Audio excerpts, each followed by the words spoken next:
बोलिए भैया। पूज्य सदगुरुदेव भगवान के चरणों में दास का बारंबार खुश रहिए, प्रणाम। खुश रहिए। यहाँ पर सभी उपस्थित भागवत भक्त सभी को राधे राधे, जय जय श्री राधे। जी आचार्य जी, दास का एक प्रश्न है।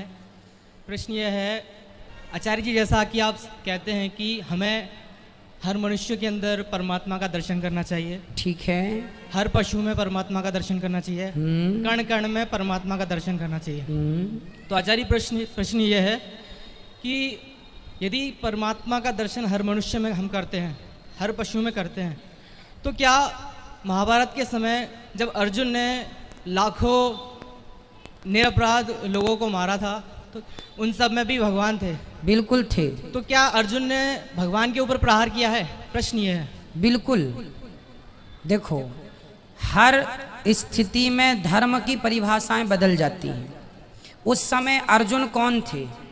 अर्जुन युद्ध करता एक क्षत्रिय थे। और देखिए, हमारा जो जवान है भारत का फौजी, यदि हमारे जवान के सामने आतंकवादी आ गए तो क्या वो आतंकवादियों पे गोली नहीं चलाएगा? बिल्कुल चलाएगा, क्योंकि वो उस समय कौन सा धर्म निभा रहा है? राष्ट्र धर्म।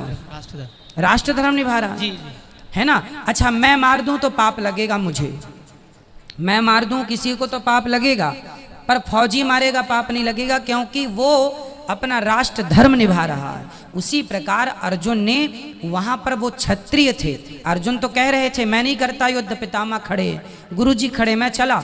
भगवान बोले युद्ध कर, तेरा धर्म है कर्मण्यवादी का रस्ते, तू कर्म कर अपना, तू क्षत्रिय है और क्षत्रिय का धर्म है युद्ध करना।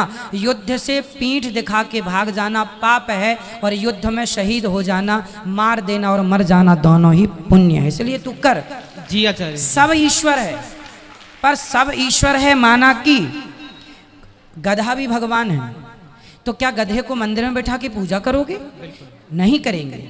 गधा भगवान है, गधा में भगवत बुद्धि रखो, कुत्ते में भगवत बुद्धि रखो, सुअर में भगवान की बुद्धि रखो, पर सुअर को बिठा के पूजा नहीं कर सकते, है ना। जी। भाई, भाव रखने का कह रहे हैं, व्यवहार में उतारने का नहीं कह रहे हैं कि आप सुअर की पूजा करने लग जाओ। मैं आपको भगवान मानता हूं, मैं आपको भगवान मानूं, और आप मेरे द्वार आए तो भोजन कराऊं, पानी पिलाऊं, आपकी सेवा करूं, भाई मेरे लायक और कोई सेवा हो तो बता। ये धर्म निभाना है, ये नहीं कि मैं आपको भगवान की जगह बिठा के आरती उतारने लग जाऊं, गधे को उठा के।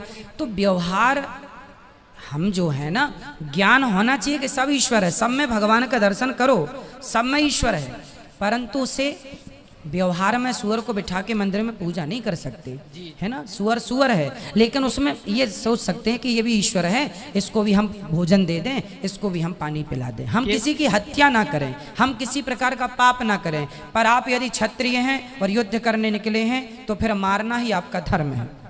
इसलिए अर्जुन का उस समय कोई पाप नहीं था। जी आचार्य, धन्यवाद। आचार्य जी, दूसरा प्रश्न ये है जी कि हमारी जो श्री संप्रदाय है उसमें हमारी जो वंशावली है उसका वर्णन मैं दास आपसे चाहता है कि कितने जो है गुरु हुए हमारी वंशावली में? हमारी वंशावली में सबसे पहले गुरु हैं माता लक्ष्मी जी।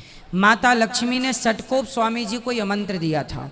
इस धरती पे भगवान श्री कृष्ण की चरण पादुका के रूप, चरण पादुका के अवतार हुए हैं स्वामी श्री षटकोप स्वामी जी। षटकोप स्वामी जी के बाद उन्हीं के वंश में, उनके शिष्य के शिष्य के बाद में श्री यामुनाचार्य जी हुए हैं। यामुनाचार्य जी के शिष्य श्री रामानुजाचार्य जी हुए हैं, और रामानुजाचार्य जी 1005 साल पहले रामानुजाचार्य जी आए, और उन्होंने, वो लक्ष्मण जी के अवतार थे। उनके बाद उनके शिष्य के शिष्य के शिष्य के शिष्य, उनके बाद ये दास अनिरुद्ध दीक्षित है, और उसी के बाद फिर आपको दीक्षा प्राप्त हुई। जी आचार्य जी, एक और प्रश्न के साथ आचार्य जी अपनी वाणी को विराम दूंगा। आचार्य जी, जैसा आपने आज कथा में कहा था कि हमें नौकरी लेने वाला नहीं बल्कि नौकरी देने वाला बनना चाहिए, ठीक है। तो आचार्य जी, प्रश्न ये है कि यदि सभी मालिक बन जाएंगे तो काम कौन करेगा फिर? पहले बनो तो। विडम्बना ये है कि अभी हम नौकरी देने वाले बने नहीं, और अभी हम ये चिंता करने लगे कि नौकरी लेगा। अरे नौकरी देने वाले बनो तो अमेरिका के लोग आएंगे नौकरी लेने, हम लोगों से आएंगे ना, अमेरिका के, जापान के।